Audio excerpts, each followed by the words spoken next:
cross question. On our panel tonight, we have Catherine West, Shadow Foreign Office Minister and Labour MP for Hornsey and Wood Green. Robert Jenrick, the former Conservative Cabinet Minister. He's Conservative MP for Newark.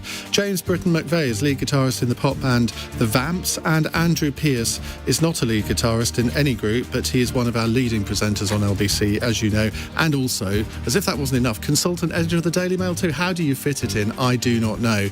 0345 6060 973 if you'd like to ask our panel a question. Only one space on the board at the moment. You can nab it if you dial now, and you can watch us on Global Player 2. Call 0345 6060 973. Tweet at LBC. Text 84850. Cross question with Iain Dale. This is LBC. Well, welcome to you all. Let's go to our first question. It's from Alex in Watford. Hello, Alex. Good evening, Ian. Good evening, panel. I'll try not to do an Iain Dale tonight and get emotional. So here's my question. Yeah, it happens. I'm a right blubberer.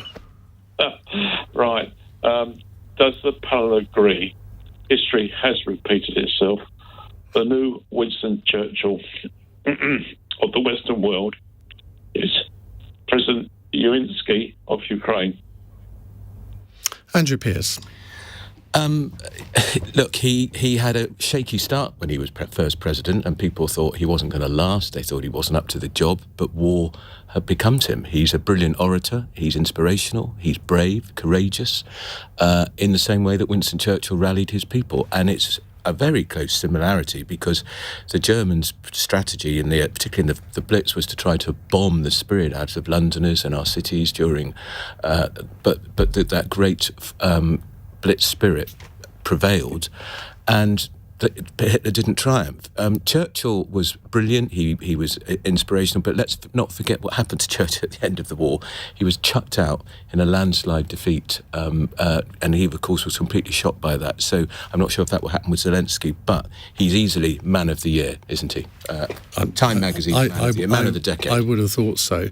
And Robert Jenrick, there are parallels to be drawn here, aren't there? Because, of course, in the early months, when Churchill became Prime Minister in 1940, his main aim was to get America to come into the war, because he knew that it would be difficult for Britain to defeat the Nazis on our own. And of course that happened after Pearl Harbor in 1941, and he immediately went to the United States to talk to Roosevelt. Now, the priority of Zelensky has been to draw NATO into the conflict, hasn't it? Now, he hasn't succeeded in that yet, but again, he was talking to the American Congress today. He's been quite tenacious on that. He has. Well, today, I think he was the first foreign leader in a wartime setting to address the joint houses of Congress since Winston Churchill. And so that parallel was very clear. And he quoted from Roosevelt and drew parallels with Pearl Harbor. So he explicitly made that reference today. I think, as Andrew said, he's a tremendously brave individual who was underestimated by many people, underestimated by Putin as well, who thought he was dealing with a comedian, a lightweight politician. That wasn't true.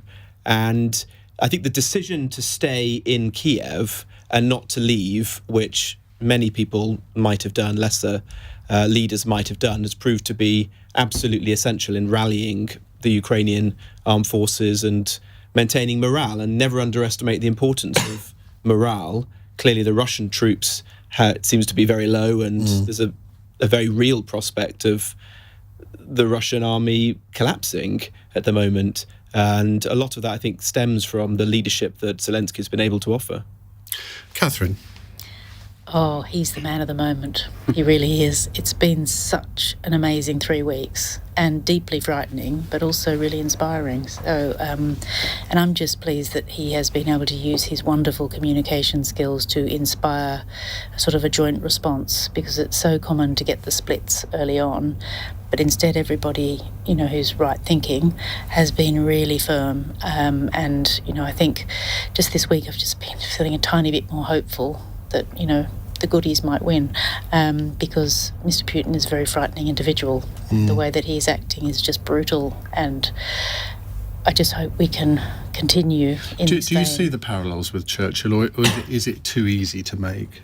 No, I do, because he was a great communicator, and I feel that Zelensky had done his homework, hadn't he, when he spoke to our parliament, both Shakespeare and, the hint to Churchill, but also today, which I haven't had a chance to catch up on, but I know from reading tweets and things, Pearl Harbor, trying to really press those buttons. So he does seem to have understood the way we think, and that's what a great politician does. They can understand and communicate. I think he's very impressive.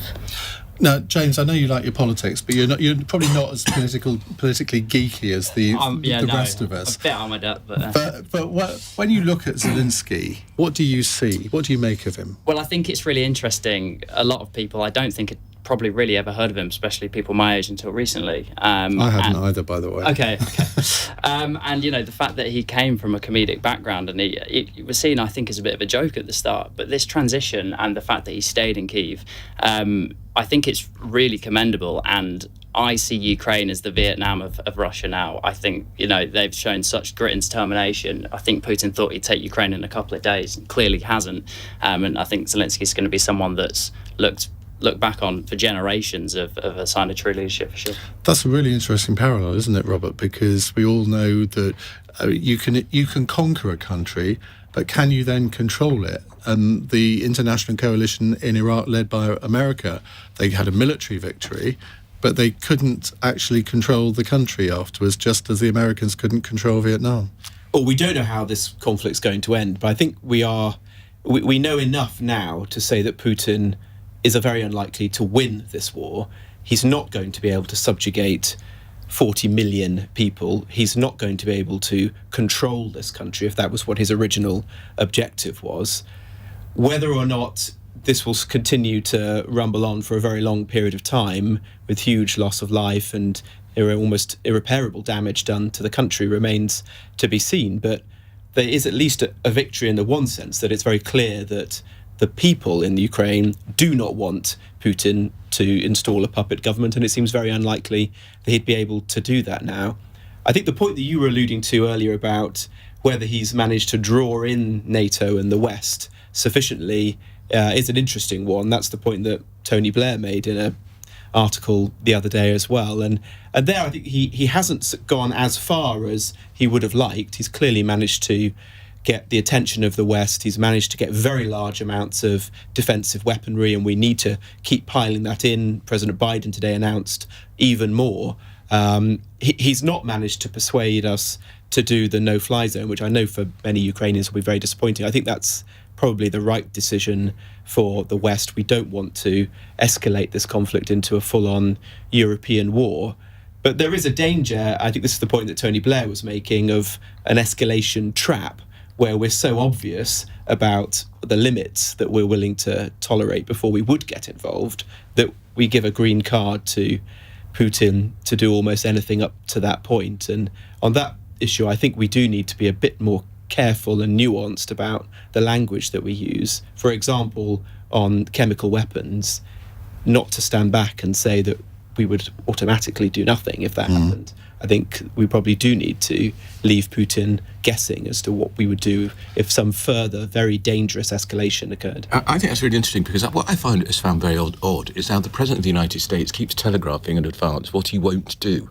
So Putin knows exactly what he won't do, and he's done it again and again. And he also, foolishly in my view, said he would accept a minor incursion. What is a minor incursion? Is this a minor incursion? Probably. It's a full-scale offensive. And I do think it's when you talk to some of the generals, they say, why is the... Well, that's the point Tony Blair's made today, exactly. isn't it? Yeah. Exactly. Well, I think it's going to be a challenge for NATO going forwards if we telegraph that we're not willing to take any action other than if, God forbid, a toe cap was placed over the border into our own territory, when NATO actually does have a history of taking action to support those who it has a duty to protect. And so I think we do need to have much more careful language than we've seen from President Biden. James, can I ask you about the generational aspect of this? Because older generations will have experienced the Cuban Missile Crisis. My generation experienced the sort of nuclear threats in the 1980s. And it's really, I think your generation is probably the first that has never really had to think about a war until now. When you're talking to your friends about this, is it something that is provoking a degree of anxiety? Well, I studied history for my A-levels. That was the last education I did, and Cold War was my focus. So for me, this is, I would argue the Cold War never really ended. So I'm not surprised by this. If you look historically at, well, Soviet Union leaders and later Russian leaders, their sort of Iron Curtain has always been something they want to try to claw back on. So I wasn't surprised by this, but I think the fact that the majority of people my age don't know the history, I think they see that, I mean, it is alarming and tragically sad for everyone, but they see it as a huge surprise, and I think they think that it's an easy solution. Oh, let's just start fighting. They don't understand the ideology difference between the West and Russia. I get, I heard the other day from one of my friends, and their kids, sort of like 5 years old, that are crying, thinking that we're all going to die in a nuclear war, which is terrifying. But I think it's easy to just jump to conclusions. Okay, we're going to sort this by doing this, A, B, C. The reality is this is historically a huge issue that's not just going to be resolved. Even these peace talks that are happening now, brilliant, and hopefully we can, get some peace. But I can't imagine that's going to last for long, because at the end of the day, Putin wants to reclaim that sort of buffer zone against the West, and he's going to carry on doing that no matter how many peace talks we have. Catherine, just on this generational issue, I mean, what, in your discussions with, do you have kids? I do. One of whom is a great fan of yours, I have to say. Bless him. Oh, that's made his day. Yeah, absolutely. I love the flattery. Yes. You can come back.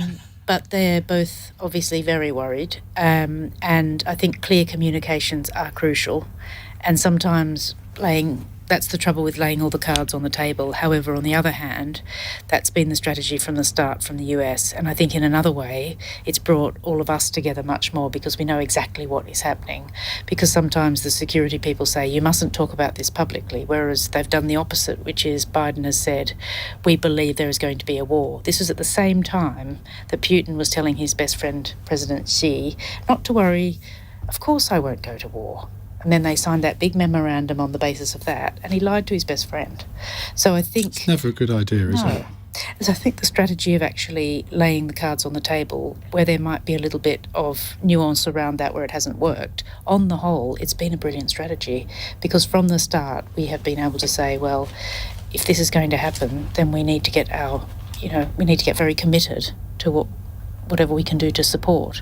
And even though, I'm one of these people who, back in the day, your age, was probably a bit sceptical about some of these, the NATO and, more of a C&D, etc. Were you at Green and Common? No, not quite that old.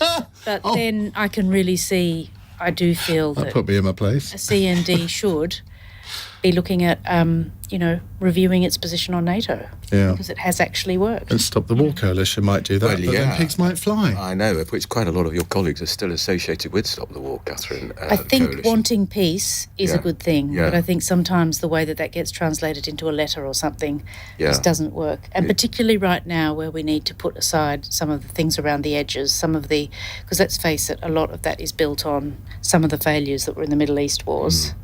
We now need to see that this is a very clear choice between Putin's approach to life and our approach to life, and we can't be arguing around the edges at the moment. Right, we'll take more of your calls and texts. If you want to text a question, if you can't, call 84850 is what you need to text. It's 8:15. LBC.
leading Britain's conversation. Cross Question with Iain Dale. Tweet at LBC.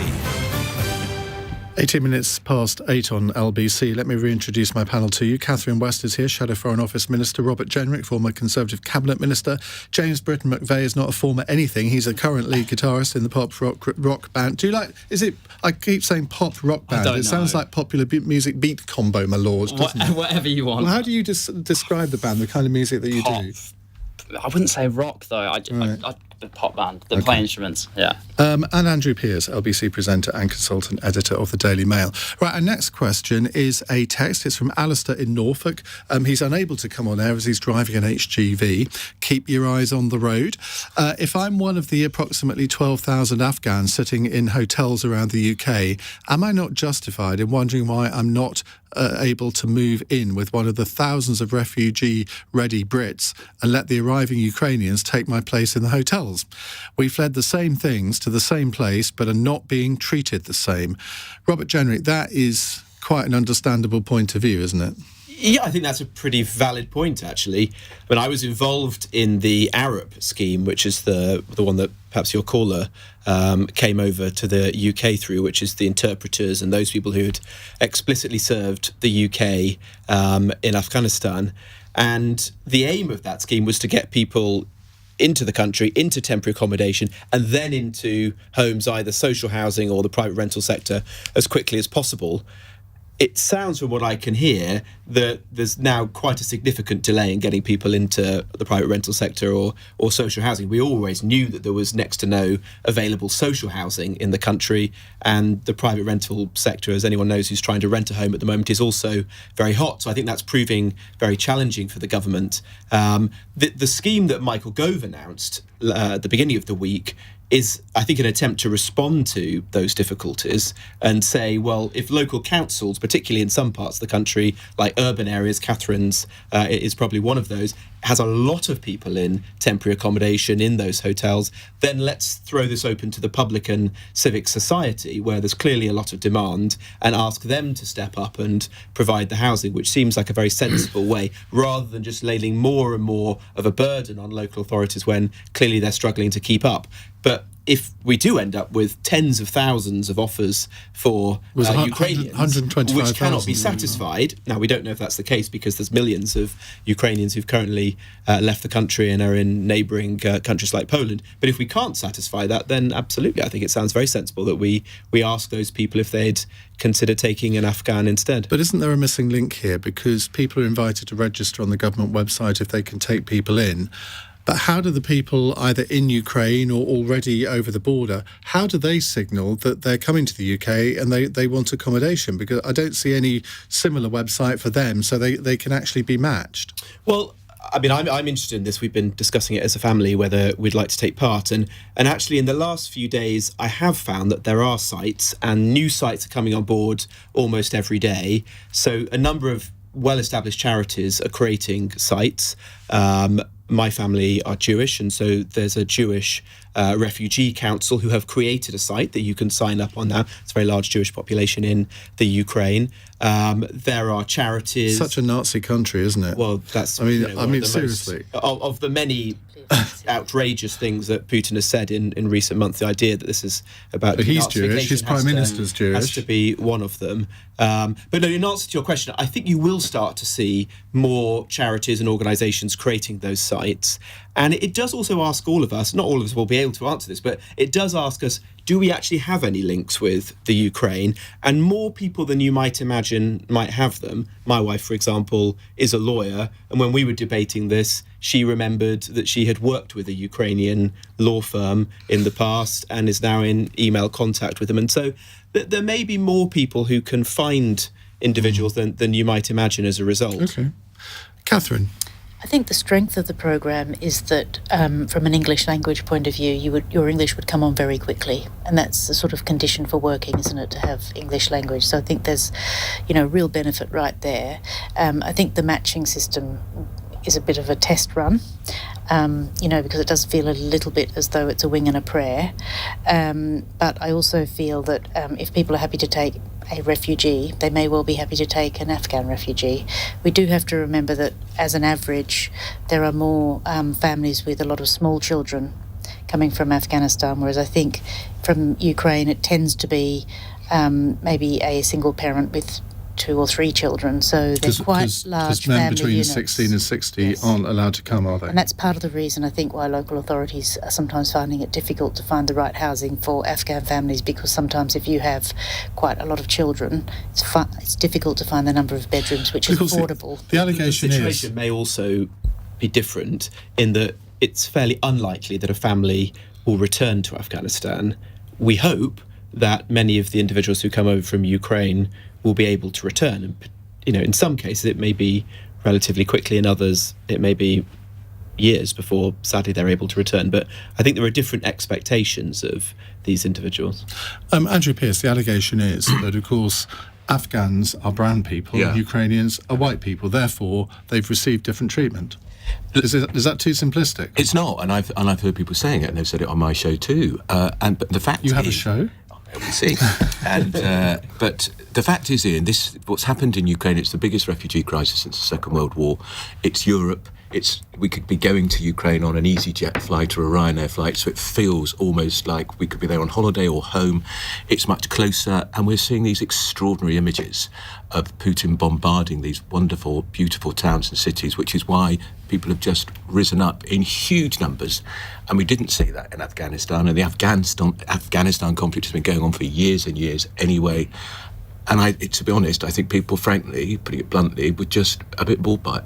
Whereas this has really touched a nerve in a way I can't remember since I've been alive, and I'm 60, and I've never seen anything like this, and we're all very moved by it. Yes, I just said one thing that is different is that in most of the refugee schemes we've done in the past as a country, we've worked with an organisation out in the field like the UNHCR, and they don't actually come to the UK until a local council has already found a home for them, has the beginnings of the wraparound care they might need.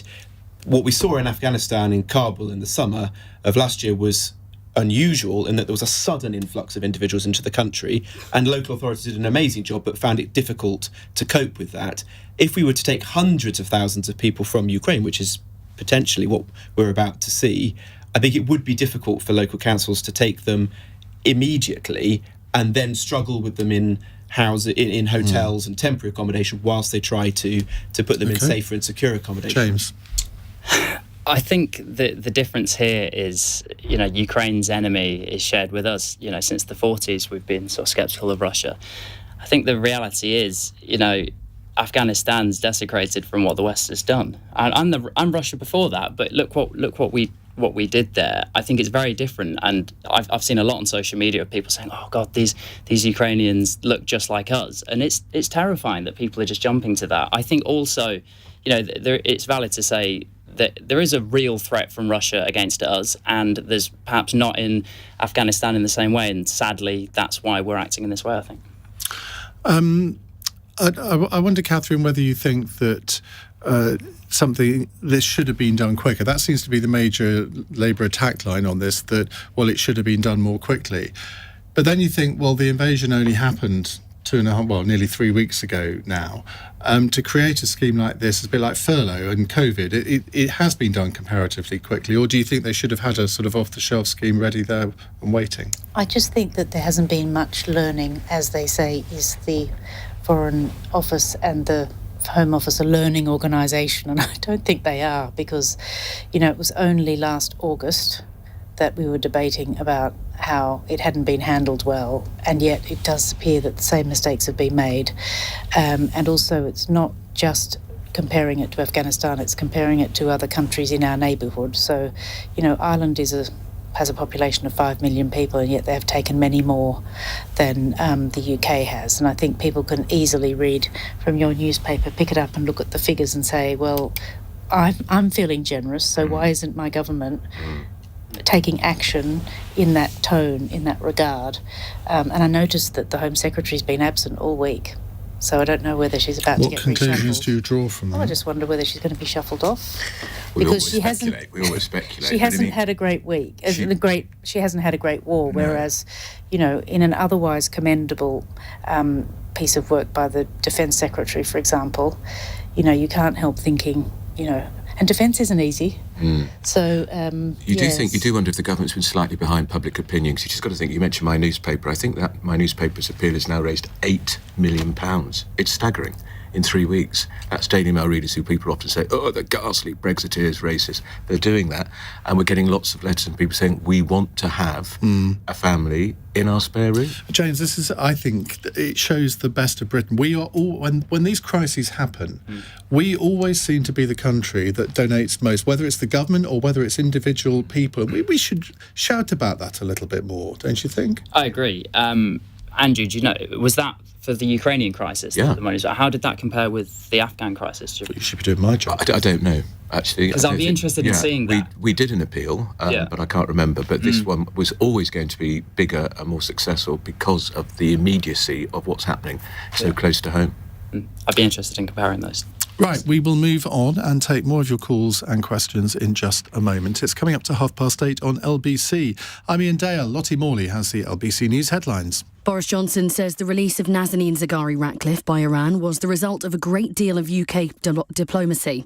The British-Iranian national was arrested in the country in 2016 on spying charges, which he's always denied, and will arrive back in the UK this evening. US President Joe Biden has called Russia's Vladimir Putin a war criminal. It's reported the Kremlin have called the president's comments an unacceptable and unforgivable rhetoric. The US has promised to send $1 billion worth of weapons to Ukraine. President Biden has pledged an extra £800 million and will send drones and anti-aircraft systems. LBC weather, clear for most tonight with the odd shower in the northwest, a low of -2. This is LBC. To help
Question with Iain Dale on LBC. 8:33 on LBC. Catherine West, Robert Jenrick, James Brittain-McVey and Andrew Pearce are here. Now, James, you got married recently, didn't you? And you've adopted your wife's surname as well, which is very modern. Well, it's funny you mentioning it because I'd sort of forgotten that I signed up to that. So I just am James McVey again, which every time I do this sort of stuff, I'm, yeah, that is me. Yeah. Well done. Right, let's go to another question. It's from Alison in Streatham. Hello, Alison. Good evening. Good evening to you and to your panel. I just wanted to ask, because it's been on my mind as the mother of teenagers all day, whether or not it is ever right to strip search a child in school. Well, this is the story that we covered earlier in the programme, and indeed last night, about the 15-year-old black girl who was subjected to a strip search in a school in Hackney. I talked to Diane Abbott today about it. 4 police officers went to the school, 2 male, 2 female. The parent wasn't called, and she was subjected to just a gross humiliation. And she's now, apparently, according to her mother, traumatised and self-harming. Catherine, let's start with you. It just seems incredible that police officers can act like this. And, of course, we always say, well, it's not all police officers. It's an isolated incident, but there are a hell of a lot of isolated incidents at the moment. It's also that there were so many occasions on which to stop this. I mean, how common is it really for 4 police officers to arrive at a school to do an investigation? There must be protocols around how you interview, a 15-year-old in a correct way. And in a school, you would expect a child to be protected. Apparently, she had her period, so double humiliation. And then, as Diane has said, this must be investigated, and we need to get to the bottom of how on earth this could have happened in 2022. Because, Andrew, my thinking is, look, there were 4 police officers there.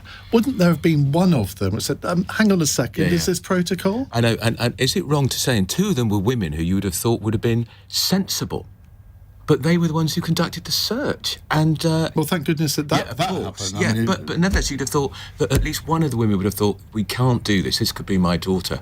I think it's truly shocking what's happened, and it's another indictment of the Metropolitan Police, which has completely lost its way. And we know, after the murder of Sarah Everard and various other things that have been going on in the streets of London, women have a big issue now about safety. They don't trust and respect the Metropolitan Police the way they used to. And this sort of incident will make it even more difficult. James? I think there's definitely a race element to this as well. There's an adultification of black men and women, children, that happens all the time. You know, there was a case in America where a 7-year-old boy was playing with a toy gun in a park and got shot by police. But I think, I was asking myself today, would 4 police officers force a white 15-year-old girl in a private school to completely strip? I can't see it happening. And I know people have been blaming teachers, but I think, we've been ingrained to believe that whatever the police say is right, and you look up to them as upstanding, and a lot of them are, obviously, but I think there's clearly some deep-rooted issues in the police force if stuff like this is happening. And I'm glad that it seems that things are being done, and there's an inquiry into this. But it's a shocking headline that you don't expect to see in 2022, do you? Right. Robert? Well, I don't think I have anything to add, really. I thought it was absolutely disgusting, and the more that I've learnt about it, the more disturbing it is.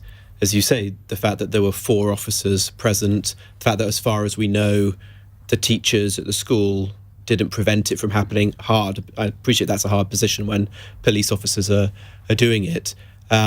It's deeply worrying, and as a parent of 3 young girls, I would obviously never want any of them to be put in anything approaching that situation. The wider concern is the one that Andrew raised, that from the polling that's been done recently, trust in the Metropolitan Police, particularly amongst women and younger women, it is falling, and is at a very concerning level now. And so something needs to be done. Have we got to the point, and maybe each of you have a brief comment on this, have we got to the point where the Metropolitan Police Force should be abolished and we should start again? Because I think that the trust in particularly the Metropolitan Police, I mean, I'm sure it may be similar in some other areas, but let's stick with the Met. I think it is at an all-time low, and I wonder whether it should be reconfigured in order to make people more confident in it. Robert, what do you think? Well, I don't know what that would mean in practice. I mean, it's certainly an unusual force because in addition to having to handle all law enforcement matters in London, it also takes on a series of very significant and often controversial national responsibilities, providing policing for the major events, the security of politicians and the royal family and counter-terrorism and so on, although invariably those things are happening in London, so it's difficult to divorce the two. I do think that this is much bigger than just a single individual, and when Cressida Dick resigned, although I think that was probably the right thing to do, it was, this is not about one person. This is a major institutional problem, and whoever comes into that role is going to find it very difficult to reform the organisation. Andrew? Well, I think you may have a point, because it's just not working currently, is it? And you would have thought, Robert says it's not about one individual, but Cressida is the first woman Metropolitan Police Commissioner, and it's on her watch that this precipitous fall in confidence from women has happened.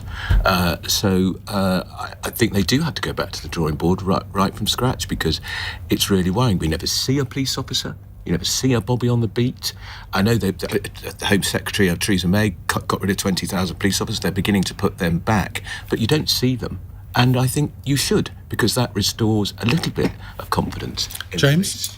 I think tragically this is a bigger issue than just the Metropolitan Police. I'd imagine that I grew up in Dorset, and I imagine that there's been a shift in opinion of the police force down there since these cases. So I don't think just changing the Met Police is enough, and that's terrifyingly sad. I don't know what the answer is. I agree with Robert as well. I don't know what that would look like. But I think a new police commissioner that maybe takes a nuanced approach and really tries to go at these issues for people like my age and younger. I think that might be some form of contribution to changing this issue. Catherine? There are three things that need to happen. And we should remind our listeners that your constituency is in the Met area. Yes, there are three things that need to happen as soon as possible. The first, of course, is Priti Patel, and the Home Office hasn't shown much leadership on this, I have to say. Has to choose, together with the Mayor of London, a really good new leader. Secondly, we need to recruit more Met police officers who look like the community they serve. They have been promising to do this since 2000. 22 years later, it's still broadly made up from youngsters who come in from, outside London to serve, and I don't think that's a good strategy for recruiting. What are the proportions? Do you know? It's tiny. It should be between 15 and 20%. Black or ethnic minority, and yet it's increasingly people who can afford to still stay with mum and dad in, Hertfordshire or, the home counties, come in on a day-to-day basis. It's because London's housing is so expensive. And the third thing that we have to do, we have to improve the training. If you are going to Hendon College, Police College, for 6 weeks or 12 weeks, how can you ever hope to have a really in-depth understanding, particularly if you're not a Londoner, and you're told to go into a school and find whether there's any drugs or weapons on that 15-year-old individual? You might just do it because you might think that's what's expected of you because you don't know London. So I think that there are three things there that need to happen immediately, and I would love it if the Home Office took a bit more leadership on this, and also if they stopped cutting the budgets back so that all the police stations have to be closed. Since I became an MP in 2015, we've lost Muswell Hill Police Station, we've lost Hornsey Police Station, and then we've lost a number of others right across that North London belt, and we've had all these mergers. So, we are now merged with Enfield. Enfield and Haringey is a massive area, covering 5 or 6 MPs. How do you get that level of accountability right with the borough commander if you're having to share this individual with 6 other MPs? So, there's a lot there, and it all sounds a bit dry and technical, but if you added it up, it would be a proper plan for reforming the police, because Iain is quite right to say that what is really chilling about this, and what went to the heart of all of us, was when Sarah Everard thought she was doing the right thing by getting in the car of the police officer. She thought she was obeying authority, and it was at that point that the trust just snapped. I've got the figures here. 5,000 out of 32,600 Metropolitan Police officers are from a black, Asian and minority ethnic background. Now, that's the highest in the Met's history. It's 15.4%. So I think that is progress. But if you look at the demographic makeup of London, it doesn't reflect that, does it? Correct. Right, thank you very much indeed, Alison, for your question. Let's move on to James in Hitchin. Hello, James. Good evening. My question is, will the London mayors have a word campaign improve relationships between men and women? Just explain what the Have a Word campaign is. My understanding is that the idea is that to reduce particularly low-level sexism and misogyny, men are going to kind of challenge each other, to sort of step in and say that's not appropriate, with a view to stopping women feeling threatened. That's my understanding. James, let's come to you first. I saw this for the first time today. And, at first I get a bit sceptical with these sort of semi-naff-acted adverts. But then I thought about it and I was like, the issue here is toxic masculinity, in my opinion. Men need to recognise that how they behave around women is completely unacceptable. And, growing up in Dorset in like quite a sports-based environment, I see how you can get to a point when you're 20 years old and you behave in a way that's perhaps, not very acceptable. And I think what we have to do is we have to be acknowledging when we're younger, when we are teenagers. I saw this on YouTube on an advert about shoes. So like the people that's targeting are guys of my age and younger. That's when we have to tap into this, because we have to unpick those sort of gender constructs and that stereotype of what we presume in society a man should be, strong and bulletproof and emotionless. We have to change that narrative, be more emotional, and then that is the way that we're going to hopefully reduce this toxicity that men feel to, and also that kind of strive to be that type of man that just doesn't fit in a present-day society. It is interesting, when these campaigns are launched, there's a huge media interest in them. I think the Scottish police did something similar a few months ago, and it got a tremendous amount of coverage and a tremendous amount of views, the YouTube video. But Catherine, I wonder whether you think that they look good, these campaigns. They may make the politicians who launch them feel better about actually doing something, but does this get to the core of the problem? I did watch one of them, which was the one when they're in the shop and they come out and they start basically harassing a girl who's just sat on her own waiting for her friend on the park bench outside the shop. And I just thought that can just happen. But the way it was done, I thought was very clever. And what we're doing is what is trying to be done is to, the whole relationship between men and women, and when it goes wrong, it's on a spectrum, isn't it? Because if you think it's okay to sort of treat a girl like that outside the shop, then, in the worst case scenario, you might end up thinking it's okay after a party just to sort of barge into her flat and then to take your liberty and all the rest of it. And that's how we end up with the really high rates of unfortunately sexual assault that we've got at the moment. They are going up, and also 1 in 75 of these chaps is brought to justice. That's terrible, isn't it? I was going to say, and that's the problem, isn't it, Catherine? The conviction rate is appalling. Dreadful. Really appalling. 1 in 75. That means 74 girls are out there thinking, I don't matter. That's right. My whole life's been turned up. And those are the ones that report it. Yeah, exactly. And it's taking 2 years to come to court. Yeah. And they keep saying they're going to get this sorted, and the police, but they don't. It's been years now. Yeah, and we've gone through about 3 we've been through 3 Secretary of State for Justice. Dominic Raab has promised to put it right, but I just think 1 in 75. Yeah. I think, this is important for me because the onus is on us as men. There's so much victim blaming, or there has been for generations, and that's, whilst the adverts are, whatever, I think that they are encouraging us as men to recognise it's our problem, not the victim's problem. So for that reason, I think these things are great. Robert. Just quickly to come back before Robert does. Sorry, I've got on a favourite topic now, just to say that I think there are repeat offenders. Mm-hmm. And the message is, if you don't get convicted, just go and do it again. Yeah. Because nothing will happen. And I'm afraid I've had people say, well, this young person has been assaulted, took over 2 years for it to be even come to court. It was no further action in the end.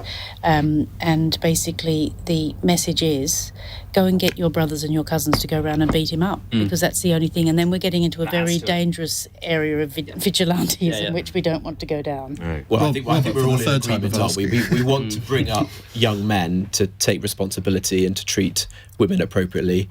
I suppose the only caveat I would say is that these campaigns are often produced by politicians instead of trying to tackle the hardest questions of all, like Sadiq Khan getting London's police force under control, or the government here in Westminster trying to reduce the amount of time it takes to bring a rape case to trial. So I do think that politicians should try to focus on the most important elements that are within their control on these issues.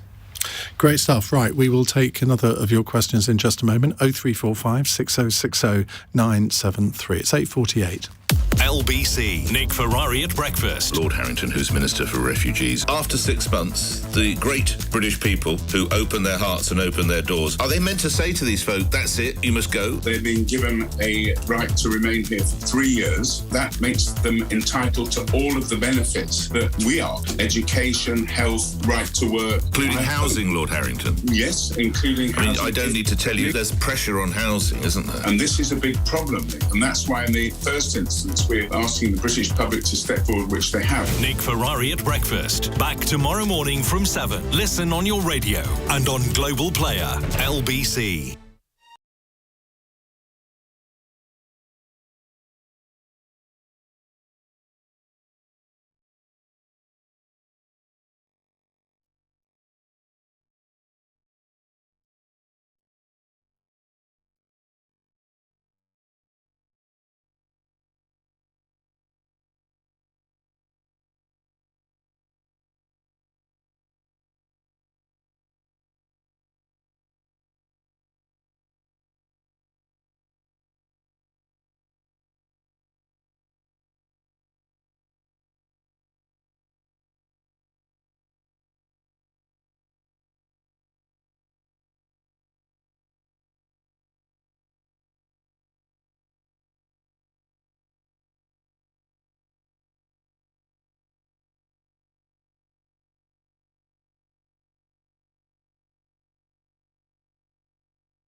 Cross Question with Iain Dale on LBC.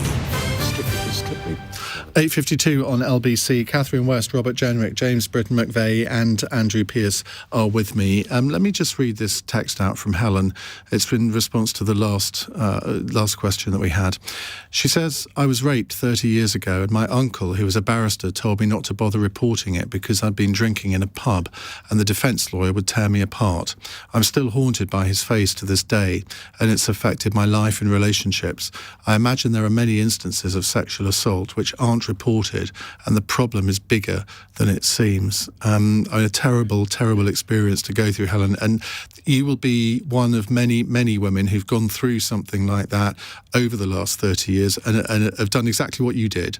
And you sound to me as if you're kind of blaming yourself for taking that advice. You shouldn't at all, because I think it was probably actually well-meant advice in a way, but you would hope that things had changed in the last 30 years, but you have to wonder sometimes. Right, let's go to our next question. It's a text from Sarah in Brighton. Are we building enough housing for poorer people? Why has affordable housing replaced social housing? Well, former Housing Secretary Robert Jenrick, it's all your fault. Well, I don't think we're building enough housing of any type in this country. That's the reality. Last year we built more homes than we've built in any year for almost 30 years, but we're still miles How many was off. that? It was 250,000 homes, or just below that level. But we need to build far more homes than that. But what obstacles, as Housing Secretary, did you face? Because you were the Cabinet Minister responsible. You think, well, if you can't get it done, who can? Well, what I tried to do when I was in the role was to relentlessly push for the building of more homes, to approve developments, to make the planning system much simpler, to put more investment into affordable housing, which we have done. Actually, we have the largest affordable housing programme that we've ever done since we came to power in 2010 at least. But I'm afraid there is a great deal of resistance from existing homeowners. You saw, I thought, a particularly telling example last week where there was a development that was going to be built on top of a station in North London. 40% of the homes were going to be affordable. It was next to transport infrastructure on a brownfield site, and yet still the development was turned down. And when you see things like that happening, I despair, because I think we're never going to solve this problem unless we're all much more grown up and say that we are willing to have homes built in our area, that as a Member of Parliament we are willing to see development in our own constituencies, and it's only then that we'll get close to fixing them. You wanted to reform the planning system, and a lot of your colleagues were, shall we say, rather horrible about your desires on that, weren't they? And really tried to scupper it. Well, we managed to do a number of the reforms, but you're right to say we didn't manage to do nearly as many as we would have liked to, and that was because there was significant opposition in Parliament. And I found that it was a bit like, it was everyone was willing to contemplate it in theory, but not in practice in their own constituency. And that included people like Theresa May, who had said that she wanted her premiership to be about fixing the housing problem, but she wasn't willing to have a few homes built in Maidenhead. So it is, I'm afraid, a bit depressing, but I do think it's a soluble problem, but we simply need to have the political will to tackle it, and that means all of us, including those of us who are homeowners, being willing to see some homes built in our own area in order to help the next generation onto the ladder. Catherine? I think of the homes that are being built, more of them need to be genuinely affordable, which means about a third of market rent, because that's about what people can afford. So that's normally what social housing is, i.e. council housing, which is actually really popular, by the way, across the piece. And when I was a borough leader, we built more council homes. We did a lot of infill sites where you've got a sort of a nasty bit where everyone dumps their rubbish, put up a few terraces. Now, you think that doesn't add up, but if you do that plus big schemes, so I was there when we did the Arsenal scheme, got 750 social homes, and immediately we dealt with the top 10 or 15% most needy families who needed wheelchair access and lifts and things. It was all lovely and modern. But you need those schemes in different parts, not just in North London. You need them everywhere, because in the end you're going to run out of land here. But there is quite a lot of land banking going on as well, and we have to say that the developers, they need to play their part. We've seen business change in some regards and become a bit more progressive on certain things. We need to push them about the land banking, because they always say, we haven't got planning permission, but when you look at it, the Local Government Association says we haven't got a lot of applications waiting. It's the developers waiting until the price is right, and then suddenly they'll build a few and then get their money in, and so on and so forth. So, yes, we have a problem. Andrew? I'll just say one word, NIMBYs. That's part of the problem. We've been around since the 80s, 90s to 2000s, and Robert knows that his proposal that he was trying to do was seen off by Tory MPs who did not want housing estates built on their green constituency. Nor does your newspaper, does it? Probably not. No, but we do argue that we've got to see more homes built, but we want to arch more on brownfield sites. When I was proposing to reform the planning system, actually, the Daily Mail was very fair on this issue. Supportive. But you're right, it is NIMBYs. Didn't it cost you your job? Hold the front page, Daily Mail fair. Didn't it cost him his job? Look, I don't know. I do think it's one of those issues where if you look back in 5 or 10 years' time, I'll be proven to be right. You're on the right side of history if you're trying to build more homes and help more people onto the housing ladder for the whole country and for the Conservative Party, because the Conservative Party's future rests on people having a stake in society. James? I'd be interested in hearing what the technical percentage of affordable homes has to be in new blocks, because where I live, there's been a process over the last 6 years where they've pulled down loads of big high-rise blocks of flats that have been there for 20, 30 years. So I imagine the people in there probably can't afford to be buying new properties in that area. So they're getting rid of these like thousands of flats and then replacing them with something that's probably, I don't know, 30 or less % affordable homes. So these people are just having to leave London, especially with the cost of living increasing. I think we're just getting to a point where all these areas, people are just getting squeezed and pushed out, and new people are coming in, and I think that's a real shame. But it's not my area of expertise, I have to say. Well, you're doing very well. Jessica in Clapham says, James recently spoke out about body image and mental health. Why are we still putting people under so much pressure about how they look? James? Tough one. I'm part of something with Dr. Luke Evans MP, where we're trying to encourage companies when they advertise products or things to use models that represent the norm in society. What is the norm? Well, I know what isn't the norm, which is people with 5% body fat that are shredded that have had their pictures doctored. So I think, like Andrew Pearce. Well, cruel. Look at him, a god. But I think that's one of the things. Twitter profile now. That's one of the things that I would like to see, and I think there is that pressure there. You go on Instagram and you scroll and you see pictures that are edited and don't represent people. You go on TikTok, and whatever age you are, you can modify your cheekbones and the colour of your eyes and the whiteness of your teeth. So I'd love to see companies and brands changing the people, the influencers that they want. But are they showing any willingness to do that? I think they'll have to if we can get legislation in place where people have to declare whether pictures have been doctored. I think, though, the reality is, we look at TikTok, that's been a relatively recent app, and they've got this whole section called like enhancement, which is implying that you can make yourself better, and that's a new app. That's not something that's been around forever. So I think there's still a way to go. For sure. I'm on TikTok. I'll have to make sure I access that bit of the app. Do any of you have any comments on this? No, you don't. Right, let's have our final fun text question. Again, surrounding James. James McVey was on I'm a Celeb. This is from Jeanette in Ruislip. His bandmate has been on Dancing on Ice. Which reality TV show would you most like to appear on, Andrew Pearce? It has to be Strictly. I'd love it. I want to wear the sequins. That was the most predictable answer of the night, frankly, wasn't it? Catherine? I think the Bake Off. I think quite like to go on. You could cook? Yeah, I think that'd be great fun. Yeah. Robert? Oh, I think Strictly, or one of those celebrity antique shows, because I like a bit of a rummage round antique shops at a weekend. So, James, you were... Probably easier to get on that than Strictly. You were on I'm a Celeb. Which other one might you fancy? I would have done The Weakest Link, but I think it's gone, hasn't it, now? I'd like sort of like, It's never the same since I was going to say Anne Diamond, Anne Robinson. Yeah. I'd fancy Celebrity Hunted. Jackie Smith and I are making a pitch to do that together, but I suspect we're not celeb enough, but there we go. Yes. Listen, didn't work out well for Kate Burley. Let's not go there. Her and Johnny Mercer. What a potential couple. Yes. Right. On that bombshell, Robert, thank you. James, Catherine, Andrew, thank you for joining us on Cross Question. If you missed any of tonight's show, want to catch up on previous episodes, you can do so on Global Player, and indeed you can watch tonight's show back right now. But in the meantime, we are going to be talking about Tony Blair and Joe Biden in the next hour, because Tony Blair has launched a bit of an attack on Joe Biden. He's criticised his strange tactic of promising not to fight Russia. Do you agree with Tony Blair? I suspect there'll be many of you thinking, I don't agree with Tony Blair on anything, but on this, he might have a point. 0345 6060 973. You're listening to LBC. I'm Iain Dale. It's 2 minutes past 9. On your radio, on Global Player, and Play LBC. Leading Britain's conversation. This is LBC.